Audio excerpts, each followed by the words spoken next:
اور حضرت شیخ سعدی نے اللہ رب العزت سے دعا کرتے ہوئے کتنی خوبصورت دعا کی اور وسیلہ پیش کرتے ہوئے کہا کہ الہی بحق بنی فاطمہ کہ برقول ایماں کنی خاتمہ، الہی میں سیدہ فاطمہ الزہرا کے بیٹوں کا وسیلہ پیش کرتا ہوں کہ میرا خاتمہ جو ہے یہ ایمان پہ کرنا۔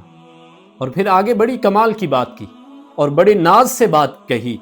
وہ بات کیا تھی؟ شیخ سعدی فرماتے ہیں اگر دعوتم رد کنی ور قبول منو دست دامان آل رسول۔ شیخ سعدی فرماتے ہیں مولا تو میری دعا رد کرے یا قبول کرے، میں تو اپنا دامن جو ہیں اہل بیت مصطفیٰ کے ساتھ لپیٹ کر تیری بارگاہ میں عرض کر رہا ہوں۔ شیخ سعدی فرماتے ہیں مولا دیکھ میں دامن مصطفیٰ، دامن رسول اللہ، دامن اہل بیت تھام کر یہ التجا کر رہا ہوں، اب تیری مرضی ہے تو نے دعا قبول کرنی ہے یا رد کرنی ہے۔